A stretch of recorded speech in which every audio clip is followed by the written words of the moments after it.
ტელევიზიის წარმომადგენლებს და ოპერატორებს არ ევალებათ, რომ მაინც და მაინც შეეგეხონ იქ, სადაც მათი ადგილი არ არის. დიდი მადლობა. ტელეკომპანია იბერიის ეზო ოკუპირებული აქვს სპეცდანიშნულების რაზმს. პარალელურად სპეცოპერაცია საქართველოს მასშტაბით ომეგა ჯგუფის ყველა დაწესებულებაში ტარდება.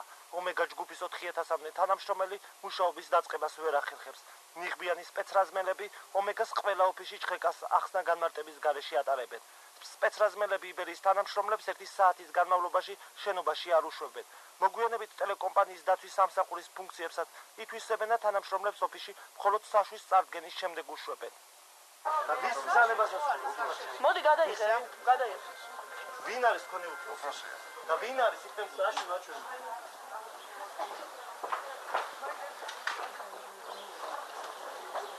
მოდით აქ, მოდით. ვიღაც საშუალო. კანცელარიის ისა ტექნიკოსი იქით არის ტექნიკოსი კამერით გამოიტანეთ და ჩართო გაალაგეთ ეს შეხვდა.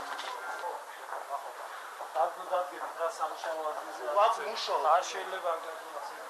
ეხლა ვეთქვი და ტელეკომპანია იბერიისა და ჩვენი კოლეგების ძალისხმევით სპეცრაზმელები საათსა და 40 წუთში იძულებულნი არიან დატოვონ ოკუპირებული ტერიტორია.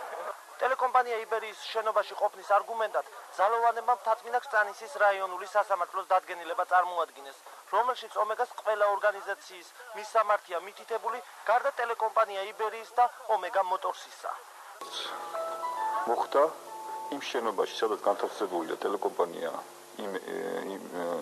იბერია და ამავდროულად განთავსებულია კომპანია ომეგას რამოდენიმე ფირმა. ამ ფირმების შემოწმება მათ შორის იმედის იბერიის კომპანიის შემოწმება, მაგრამ ეს არ გაგრძელებულა 1 საათზე მეტი. ჩემი შეფასებით ტელეკომპანიას არ შექმნია არავითარი საფრთხე და ძალიან ცუდია, როდესაც დამოუკიდებელი მედიის, როგორც არის ხშირად განცხადება, ბედი ხშირად დამოუკიდებულია ფინანსურ დაჯგუფებებზე, კომპანიაზე, სპონსორებზე და რეალურად დამოუკიდებელი ტელევიზია იქნება მხოლოდ იმ შემთხვევაში, თუ ეს კომპანია არ იქნება დამოუკიდებელი რაღაც ბიზნეს შენატანებზე.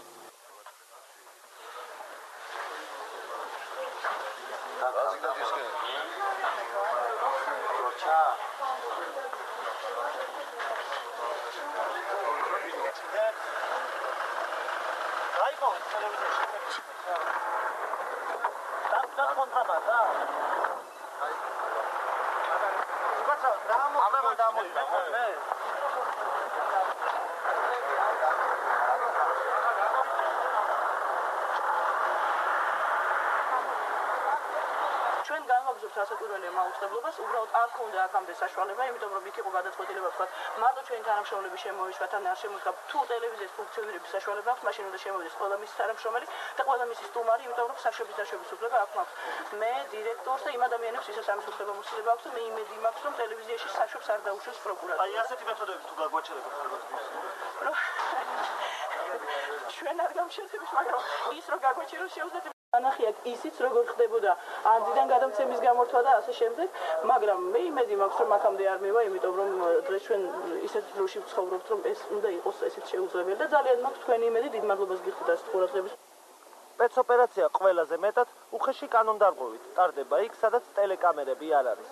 ომეგის ვაშლი ჯგუფის ოფისში სპეცრაზმელები ღამის ცვლის მუშებს, გარეთ ყრის და ასფალტზე აწვეს. თავის წამოწევის შემთხვევაში კი ფიზიკურად უსწორდებიან. საინტერესოა, რატომ არ უქმნით ადამიანის წამების ეს ფაქტი სულ მცირე უხერხულობას მაინც.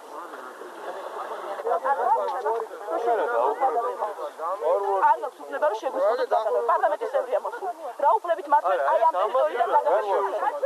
ვერავითარ შემთხვევაში ვერ მართლა დამერაშვებით. აი რატო აი ეს რატო არის? რა უფლება გაქვს? რა უფლება გაქვს? რა უფლება გაქვს? თქვენ მიკატარებთ ოპერაციას, ხომ შემიძლია დამიბრუნო. მათ მე ამის უფლება.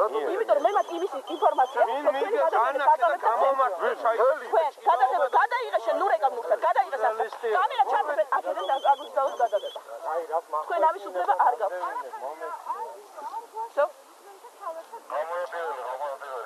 დამოუკიდებელი მედიის და ლეგალური ბიზნესის მხარდასაჭერად საზოგადოების წარმომადგენლებმა მერიოტის წინ გზა გადაკეტეს.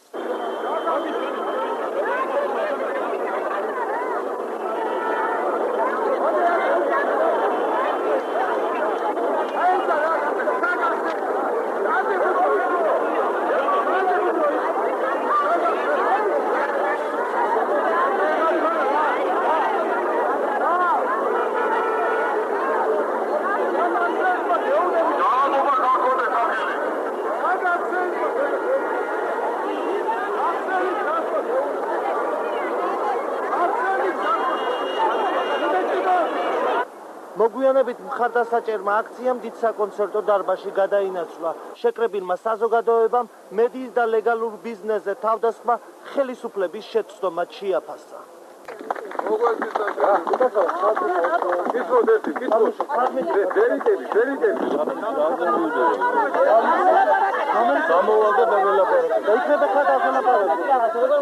რომელი სამსახურიდან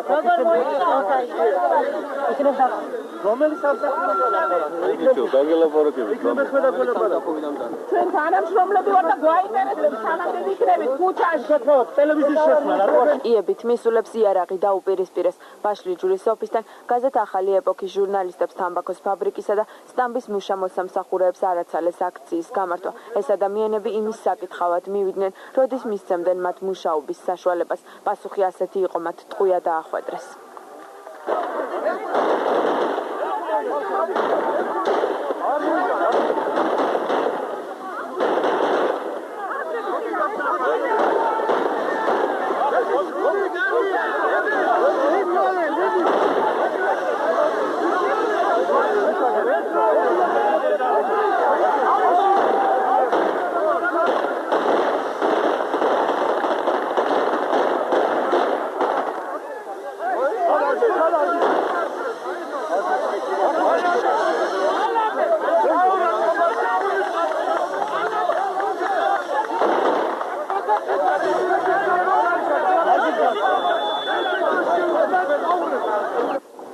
ამ ფაქტს იბერიას მრავალგზის თხოვნის მიუხედავად კომენტარი არ გაუკეთა უშიშროების საბჭოს მდივანმა.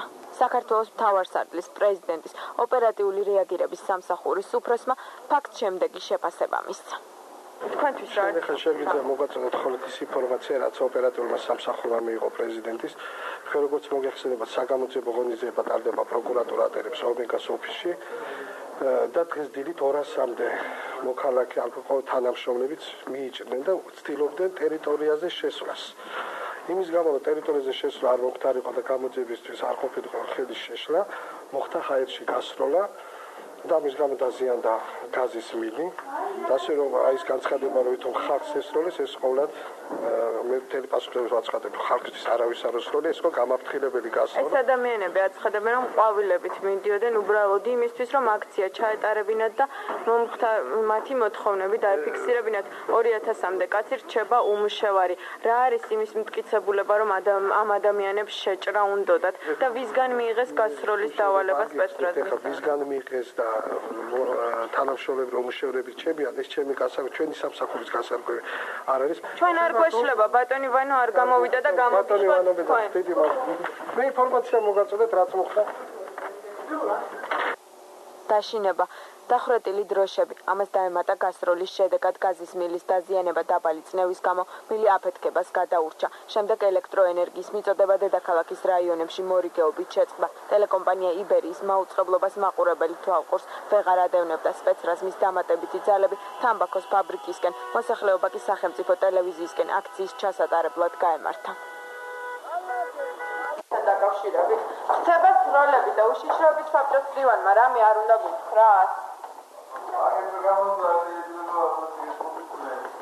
ომეგას ვაშლიჯურის ოფისში შინაგანი ჯარის დამატებითი ძალები მაშინ მიდიან, როდესაც მიტინგი უკვე იარაღით დაშალეს. ფარებითა და ავტომატებით შეიარაღებული ჯარის ნაწილები ომეგას ოფისს ყველა მიმართულებიდან ბლოკავენ. დღის 2 საათისთვის ჟურნალისტებისთვის ახსნა განმარტების მისაცემად ოფისის ტერიტორიიდან შინაგანი ჯარის შტაბის უფროსი გამოდის და საკუთარი ჯარისკაცების გამართლებას ცდილობს, თუმცა აღიარებს, რომ ცეცხლის გახსნის ბრძანება თავად არ გაუწია. ამ შემთხვევაში ესე იგი კანონით ხელმძღვანელობს. დაცული ობიექტია. ხალხის შემოჭრა უნდოდა. რა თქმა უნდა, აგერ ახსნა განმარტებას ვიტყვი, მე მაგათ ვთხოვე. გავერკვევოდი სიტუაციაში, მივცემდი ახსნა განმარტებას, რაც მათ ესაჭიროებოდა, რაც უნდოდა. მაგრამ არ შეიძლება კარები დაგეხურა და სროლას საჭირო რა. რომელი კარები? აი ეს კარები. რო შემოვდიოდი, შემოვყვდე. ამაშია უბედურება. არ შემოსულან ჩვენ როგორ არ შემოსულან აგერ. როგორ მოხდა? შეგიდა გამიხსნეს. თვითონ გამიჩნდა ჩვენი ჯარისკაცები განვიშინდი და გამიჩნდა თავისუფლება დარჩენის შეძენ ეხლა როგორ ვიყო დანარჩენები ცდილება იყო შემოწმოთ თქვენ თუ აგბრძანდებოდით ნახავდით ალბათ აგერ რაც უშვებოდნენ ის თვითონ ის ოქროვაშვილი და მისი დაცვის წევრები და 5 მათგანი მანდეზე იყო შეიარაღებული იცით თქვენ ეს მე მაგას მოგახსენებთ არავითარ შემთხვევაში მათი მხრიდან სრულად ადგილი არ ქონია გამაფრთხილებელი სროლა იყო მხოლოდ და მხოლოდ ჩვენი ჯარისკაცების მიერ რა თქმა უნდა ორჯერ იყო არ ქონდა მე მაგის საშუალება ხედავენ რომ შტაბის უფროს ათრევდნენ გარეთ და რა მთელი დღის განმავლობაში ომეგას ოფისის ტერიტორიიდან რიგრიგობით შინაგანი ჯარის მთავარსარდლები გამოდიოდნენ და გაზსადენში მომხდარი ტყუის ტრაექტორიის დადგენას ცდილობდნენ. საბოლოოდ დაასკვნეს, რომ ტყვია აკაისის სისტემის ავტომატისაა და როგორც თავად ირწმუნებოდნენ, ასეთი ტიპის იარაღი შინაგან ჯარს არ გააჩნია. ამის შემდეგ დაახლოებით 1 საათში გაზსადენიდან 2 მეტრში ტყუის მასრად ჩდება და სამხედროები ასკვნიან, რომ იარაღი მომიტინგეებმა ერთმანეთს თავად ესროლეს. ვაკის აფთაუს რაიონის გამომძიებელი კი ტელეკამერების წინაშე ფაქტების აღების დემონსტრირებას ახდენს. Petra ნახევარი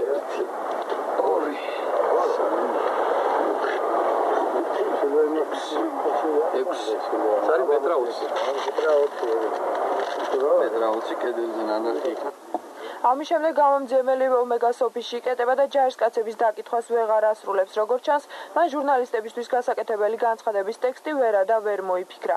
ფაქტები მხოლოდ იმაზე მეტყოლებს, რომ ტყვია, რომელიც გასცადენს მოხვდა ომეგას ოფისიდან გაისროლეს. ახლა უკვე ღამეა, თუმცა მაშინ, როდესაც შინაგანი ჯარი მომიტინგეების მისამართით ისროდა, საკმაოდ ნათელი იყო და მათ უნდა სცოდნოდათ, რომ აი აქ ნასროლი ტყვია, შესაძლოა აქ მდგომ ადამიანსაც მოხვედროდა.